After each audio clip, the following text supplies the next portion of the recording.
Good to see you. I'm glad to work with you. Thanks very much. Good morning. Good morning. Ready? Good morning. In Washington State, we know this. We do not discriminate based on someone's race, religion, ethnicity, or national origin. That remains true even as federal policies create such uncertain times. But there should be nothing uncertain about where we stand as elected leaders in the state of Washington. This morning, I have just signed Executive Order number 17-1. This reaffirms the state's commitment to tolerance, diversity, and inclusiveness. This executive order is designed to ensure that all state agencies under my executive authority carry out only those duties and responsibilities prescribed to them in state and federal law. Their role is to fulfill missions of providing services to Washingtonians, not enforcing immigration statutes. Washington has always been and will always remain a place that welcomes and embraces people of all faiths, all nationalities, and all orientations. This executive order makes clear that Washington will not be a willing participant in promoting or carrying out mean-spirited policies that break up families and compromise our national security and, importantly, our community safety. It is important that our law enforcement agencies, those who are charged with protecting us from crimes of burglary and mayhem and assault, when they roll up to a scene of a crime, they need to have witnesses who are willing to talk to them.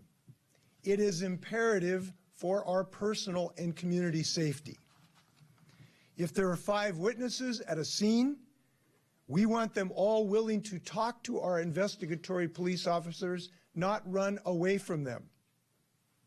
If there are 5 students waiting for early childhood education, we want them to be willing to sign up and not in fear that somehow information of their personal lives will be given to this administration, which has shown callous indifference to the trauma these problems have caused. Under this executive order, we are not obviating federal law. If there is a federal criminal arrest warrant, we will honor it. But I've heard principals say that kids are today afraid to come to school because of the anxiety that has been produced by the uncertainty and the chaos and the lack of planning that has been the hallmark of this administration. I heard that at Mountain View Elementary School, which is just about a mile from where I went to elementary school in White Center, Washington. I've heard leaders of our state agencies tell us that people are already not participating in some of our programs because people are concerned that somehow their personal information would be shared with the federal government.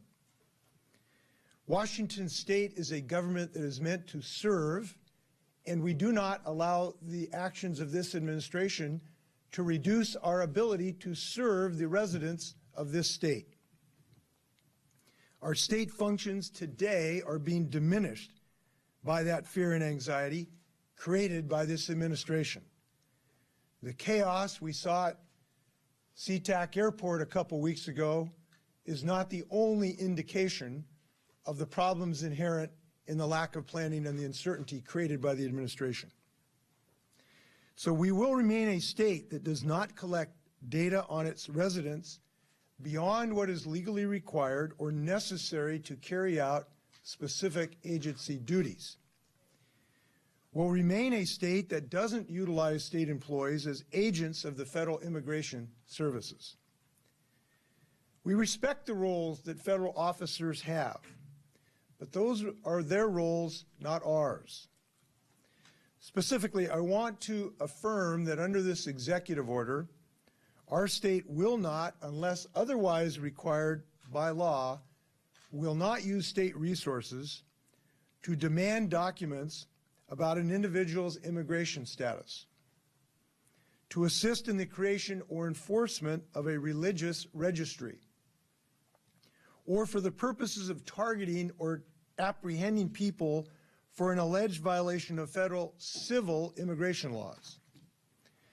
I also want to affirm that state law enforcement agencies do not and shall not arrest people solely for violation of civil immigration laws, as distinguished from criminal warrants that I spoke to earlier. This is the law that has been set forth by the U.S. Supreme Court in Arizona versus United States in 2012, and we will continue to adhere to that Supreme Court ruling.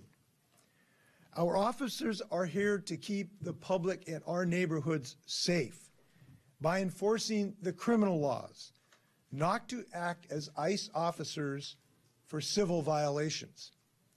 And we know this in part because of the excellent work done by our Attorney General Bob Ferguson and Noah Purcell, that this president does have to answer to the judicial system and the Constitution of the United States.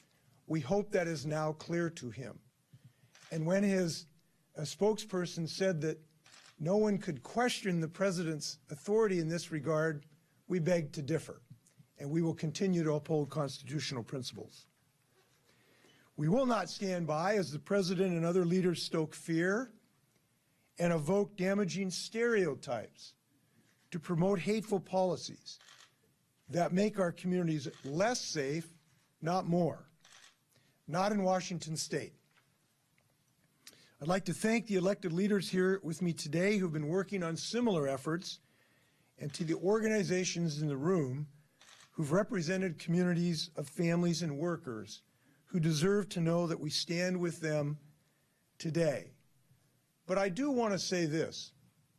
This executive order is not just for the benefit of those people who are college students today, who are dreamers, who are today protected by DACA.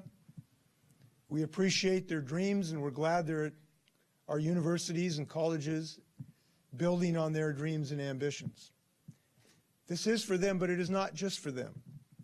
It is not just for the people who may have been living here in Eastern Washington, providing the food we eat for decades, who are now absolutely vital to our agricultural industry. It is for them, but it is not only for them. It is not only for those who build our homes and shelter us from this beautiful rain, who might have been in our communities for decades, paying taxes, and yes, millions of dollars of taxes. But it is not only for them. This executive order is for all of us, so that we can have law enforcement that does its job to protect us and is not interfered with by the fear produced by these actions. It is for all of us who want to see our kids have an opportunity to go to school and not operate not only the anxiety of algebra tests, but the anxiety of these actions coming from this president. It is for all of us in these communities we do this executive order so that Washington State can fulfill its obligations to its people. And I'm proud to have signed it today. So I'm happy to stand for your questions. I also have Nick Brown, who, if you have any particular legal questions, who has done such great work assisting the Attorney General recently in protecting the Constitution. Governor, this may be for you or Nick, but other than strong guidance, does the executive order call for any specific action or rule change that the agencies have to make that's different than what the current protocol is?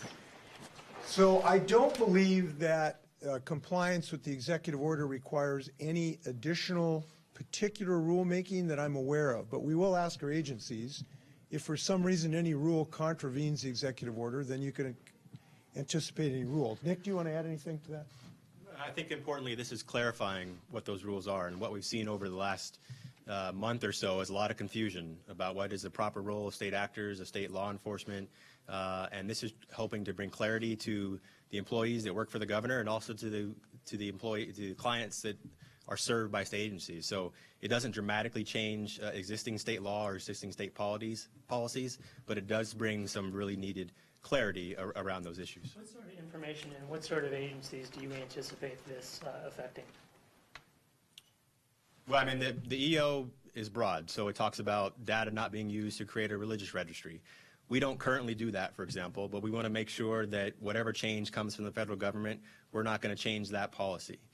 We don't currently give out data to the public that is not necessary. And that's just not only for undocumented people, but it's also for every citizen. We want to make sure that our state agencies are only collecting data that is necessary to fulfill a specific federal or state legal obligation or to best administer their programs.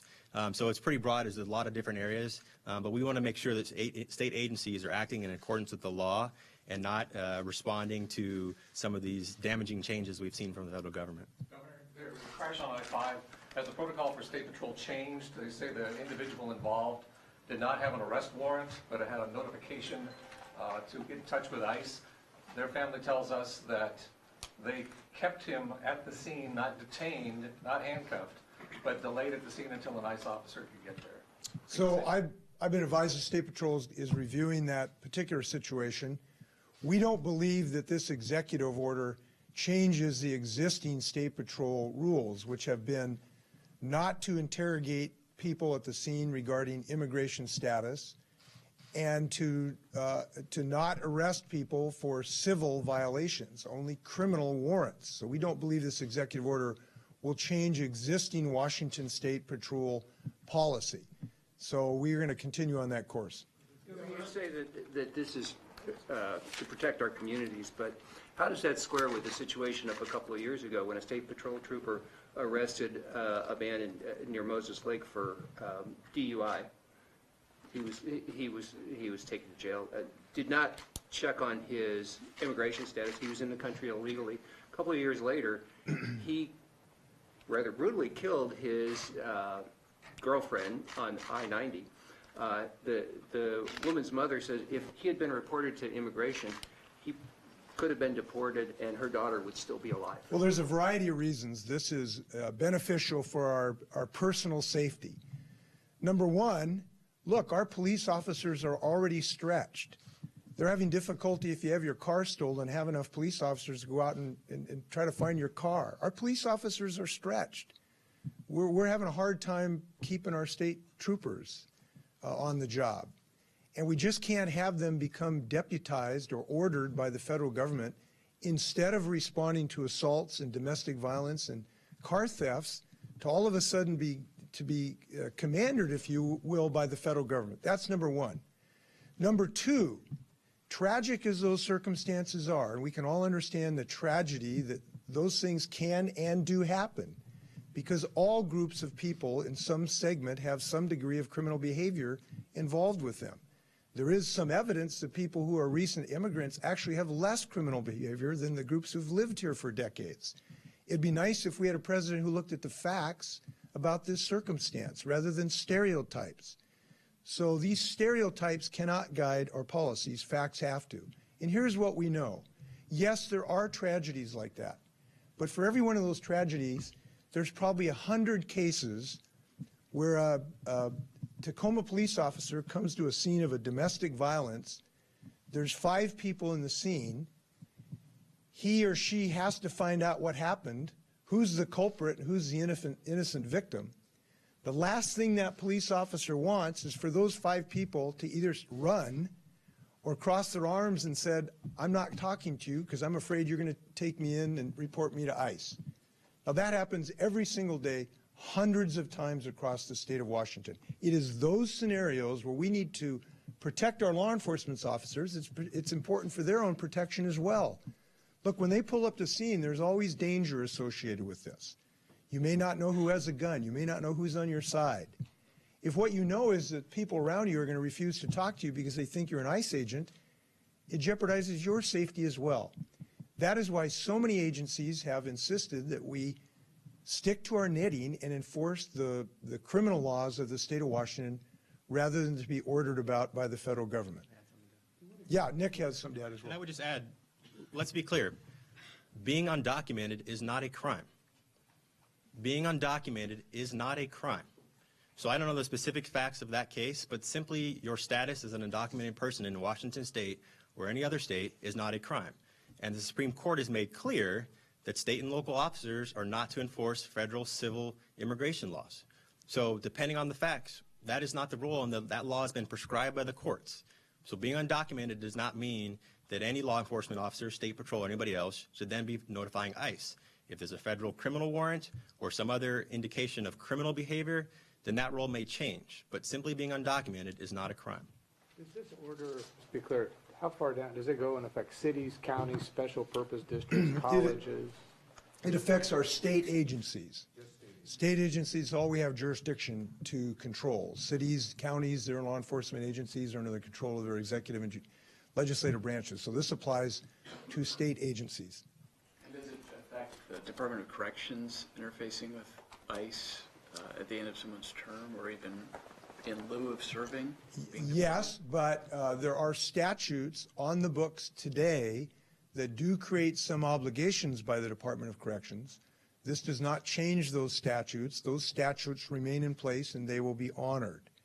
So the statutes create some obligations by the department to provide some information to the ICE authorities, and they will continue to do so in compliance with those state statutes. Several states are considering what are, I guess, being called sanctuary state bills, proposals. What is your view on whether the legislature here should pass something that basically creates a sanctuary state for Washington? Well, that term, no one's ever really defined that term, what it means. There's probably 1,000 different terms on that.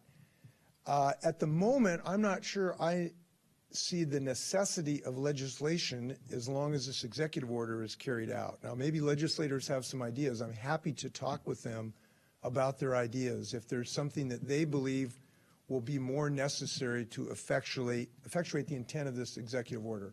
At the moment, though, I think that this executive order, at least from my perspective, does give us the protection that law enforcement will remain effective, schools will remain effective, our child welfare protection services will remain effective, rather than having their functions diminished. And that's what this executive order is about.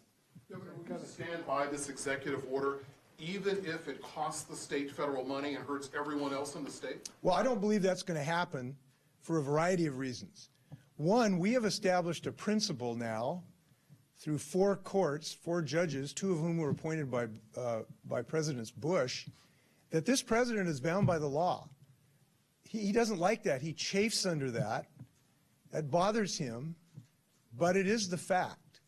And the fact is the federal government cannot willy-nilly deny federal benefits to states, counties, or cities unconnected to the purpose of that expenditure. They can't do it. So if they think they're going to jerk the state's Medicaid money because we won't become mini ICE agents, they're wrong. It's not going to happen. They're going to lose in court because it is unlawful for them to do that. Now, there is some argument about some very modest amount of grants, but I think when push comes to shove, cities, counties in red and blue states are going to say, no, we need money for our law enforcement agencies.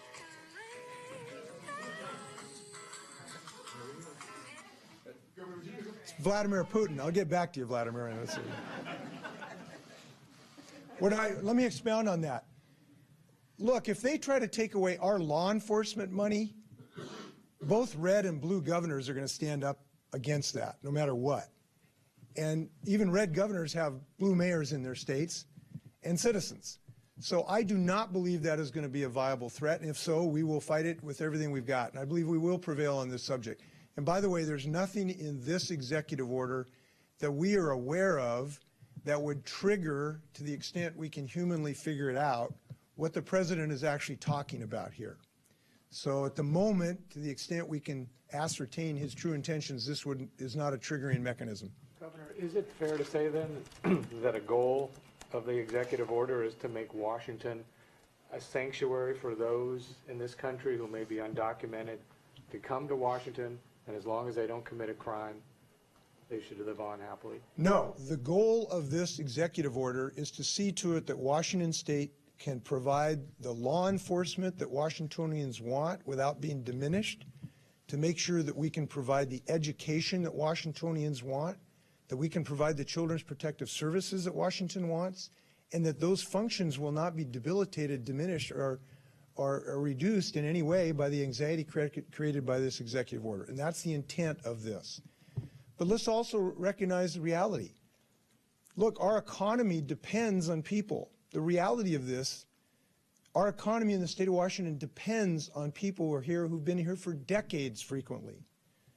in the construction industry, in the agricultural industry, in the restaurant industry. The food we eat, the houses we have depend today on people who happen to be here, who came here, who did not originally have documents. That's why you're hearing an increasing number of business leaders say, let's slow down this freight train a little bit. These people pay millions of dollars of taxes. Jamie will give you the number when we're done here of the millions of dollars of taxes that are paid by undocumented workers in this state. This is a simple reality. Now, why are we here? Why are we here today grappling with this issue? Fundamentally because the U.S. Congress has totally dropped the ball and not done comprehensive immigration reform that will finally bring the reality in compliance with our federal laws. This is a symptom of congressional dysfunction. It's a symptom of failing to recognize reality, to find a way for these people who are our neighbors, who are lawfully abiding the law, they're going to work, they're dropping their kids off to school, and they're taking care of their grandmother when she's sick. And we don't believe those people, by the millions, ought to be yanked out of this country. We ought to have comprehensive immigration reform that recognizes this reality. So the one thing, maybe there's a bright lining of this dark cloud in Washington, D.C., is if this chaos inspires Congress to get off the dime and pass comprehensive immigration reform, that would be a good result. We hope that that'll happen. Governor, you've taken the lead in standing up to the White House. Are you hearing any support from other governors? Am I what? Are you hearing any support from other state governors? Sure, lots of other governors are weighing in on a whole variety of issues. On the Pacific Coast, we have an alliance of governors who are leading their states in a joint effort to defeat climate change that is ravaging our state. You look at the climatic changes that are hurting our state, from torrential rains to droughts to you name it, and the three governors, two Browns in Oregon and California and myself, we're working together to defeat climate change, and we're growing clean energy jobs by the thousands. I was really excited. I was at the University of Washington at the rollout of their test bed facility for clean energy. I saw this cutting-edge solar panel, photovoltaic and battery research going on. It's incredible. So we're acting in concert, and it does show you why governors are more important, because this is the place to keep these dreams alive. So you're going to weigh I'm sorry? on the executive order, you're going to weigh in on the, you already have Twitter-wise, but on the transgender bathroom executive order from the White House. Yes, we are going to continue our effort to prevent bullying and give our students security and safety in our classrooms. And the President's actions will not deter us. So Washington State's protection of all of our students against harassment and bullying will continue in place, unaffected.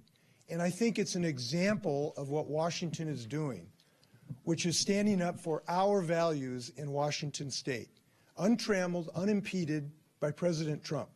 We're moving forward on protecting all of our students from bullying. We're moving forward on clean energy. We're moving forward on having effective law enforcement as part of this executive order today. This state's moving forward. This president is not going to slow us down when it comes to Washington values. Question. Governor, one of our state senators has sent to your office a letter questioning why there's a review going on in that state patrol case on I-5 where a man was in a crash and now is slated for deportation. Have you responded to that letter, and what is your response to his criticism that having some sort of administrative review of the state patrol trooper involved in that could, I guess, chill the willingness of troopers and other law enforcement agents to contact the federal government for information? Yeah, the State Patrol told me that they're doing a routine review of this incident. They'll let us know when they get a result of that. I'm sure that'll be shared with the senator at an appropriate time. I do know that the senator's letter, it's unfortunate, if he just called us, he could have got the straight scoop. It was riddled with factual errors. There was no criminal warrant for this individual, I'm told by the State Patrol. But I'm sure the State Patrol will give him that information when they're complete with their review. Did you order the review, or did No, the State Patrol? the State Patrol initiated this. I was advised of it after they initiated it. ICE says there was a felony conviction. Do you know more than them about this? So we should get the full scoop from the Washington State Patrol. What I have been advised was, and this is important, there was not a federal criminal warrant for the arrest of this individual. He may have had a previous conviction, but that is very different than a federal criminal warrant. A federal criminal warrant advises law enforcement agencies to take this person into custody. and it's the State Patrol's policy, which is not changed by this executive order, that if there is a federal criminal warrant advising that this person needs to be taken into custody, the State Patrol will honor it and will implement that federal criminal warrant. I've been advised there was no such warrant in this particular circumstance. It's very different than a previous conviction, and as our Capitol Council has told us, we need to follow the Supreme Court's rule on this, which has said in these circumstances, we do not have arrest authority. So should patrol officers then not advise ICE if they come upon a So I'm gonna undocumented immigrant defer- with a conviction, a felony conviction? So I'm sure that the State Patrol should probably answer these questions and give you those detailed answers, and I'm sure they will do that at the completion of the review. Thank you very much. Take care.